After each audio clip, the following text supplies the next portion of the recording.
Nous sommes en 1988. Mitterrand est élu président de la République. Pourquoi? Bonne question, Ryuk. La stratégie a été d'ethniciser les problèmes sociaux grâce au boulot de SOS Racisme, qui n'est rien d'autre que le jouet du PS. Et ça a fonctionné. On a favorisé l'émergence du Front National pour diviser les voix nationalistes, afin d'empêcher le RPR de passer. Les Noirs et les Arabes d'un côté, les Blancs de l'autre. Mais ce n'est pas tout, Ryuk. Mitterrand ne mènera pas une politique de gauche. Les pauvres ont perdu. La pauvreté s'accentuera et le rap français arrivera à point nommé pour détourner les colères sociales. Bonjour à tous, vous voici dans l'œil de Kira. Dis-leur bonjour, Ryuk. Salut. Pour comprendre comment le rap s'est exporté en France, voyons d'abord le contexte de son expansion aux États-Unis.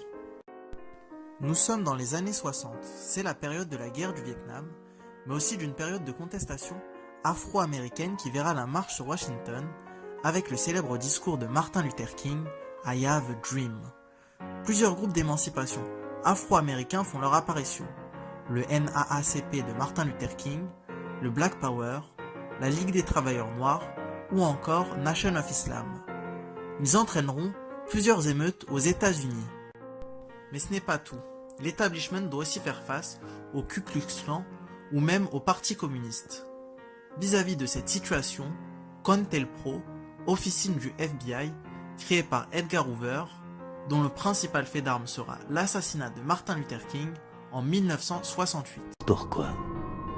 Bonne question, Ryuk. Il a été assassiné car il s'était opposé à la guerre du Vietnam, alors que l'armée américaine était alors composée à ce moment-là de 40% de Noirs.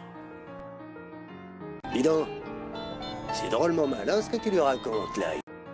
Oui, mais ce n'est pas tout. Accroche-toi bien parce que COINTELPRO lance alors une contre-offensive contre les mouvements contestataires.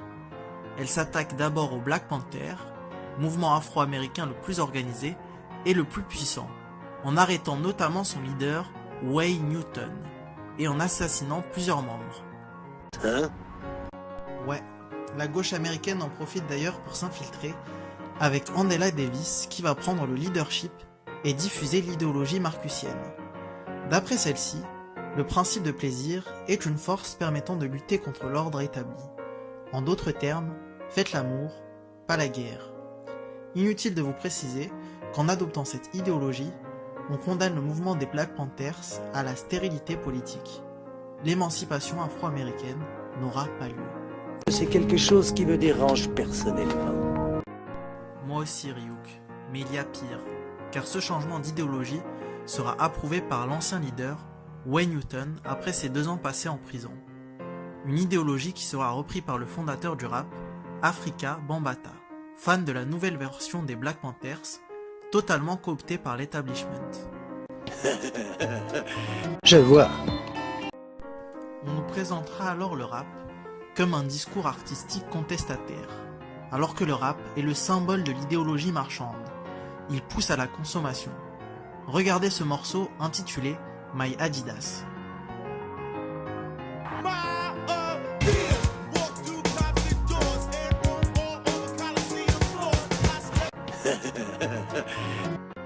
Le rap mettra en avant l'argent et les femmes à travers le rap bling bling, la drogue et les armes à travers le rap gangster. Il s'agira là d'un rap qui peut paraître révolutionnaire, car il prônera la violence envers les flics, qui sont issus du peuple, mais sans jamais s'attaquer à nos élites, qui les dirigent. C'est quelque chose qui me dérange personnellement. Tu as raison, Ryuk, même si ça semble courageux, c'est tout simplement faire preuve de lâcheté. Revenons en France maintenant. En 84, une émission nommée Hip Hop voit le jour sur TF1. Elle va populariser le rap US dans nos banlieues. Oui, les enfants d'immigrés venus grâce au regroupement familial sont en pleine adolescence. Elle participera à l'auto-victimisation de ces jeunes vis-à-vis du méchant français colonialiste. Pourquoi?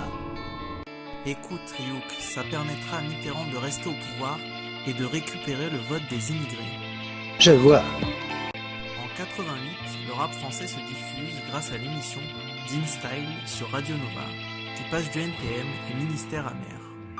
Une radio notamment dirigée par Bizot, qui n'est autre qu'un proche de Bernard Kouchner, homme politique de gauche, puis de droite. Hein? Ryuk, c'est pour te montrer la proximité entre le milieu politique et le rap. Ah, ça y est, j'y suis.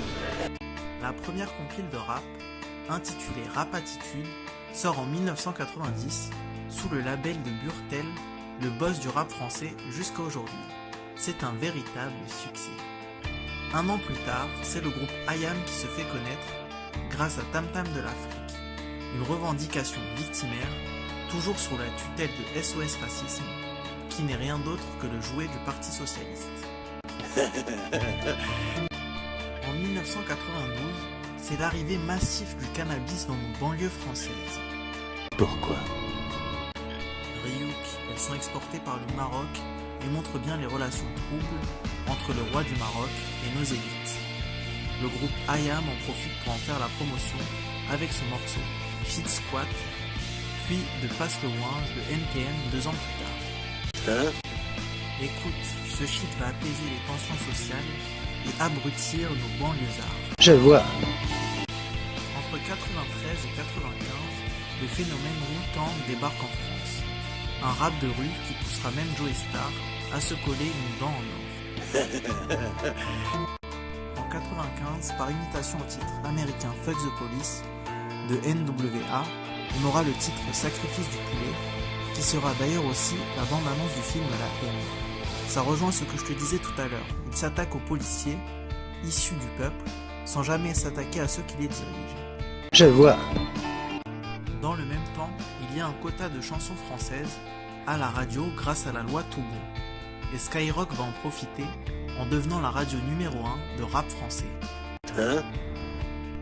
Oui, et coïncidence, elle embauchera même Malek Bouti, qui n'est autre que l'ancien responsable de SOS Racisme, comme directeur des relations institutionnelles.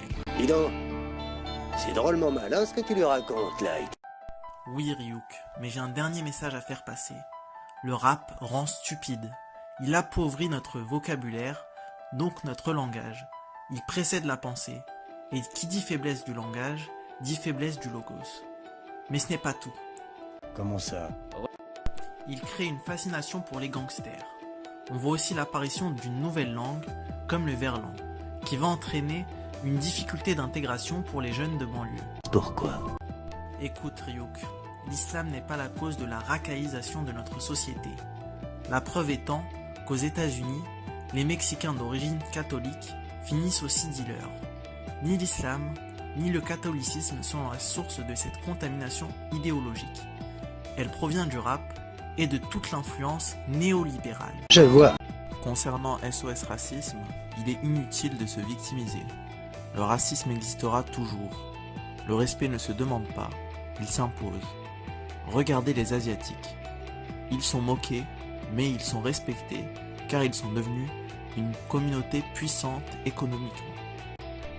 Lire des livres et s'éduquer est le meilleur moyen de lutter contre tout cela. Comme dirait Kémy Séba, une civilisation est détruite de l'extérieur que si elle n'est rongée de l'intérieur. Condamner les sionistes ne suffit pas. Il s'agit aussi de se remettre en question et transformer nos faiblesses en force. Pour faire cette vidéo, je me suis inspiré du livre de Mathias Cardé, disponible en description. Ma foi, c'était plutôt sympathique cette Vidéo. Like et abonne-toi si c'est pas déjà fait.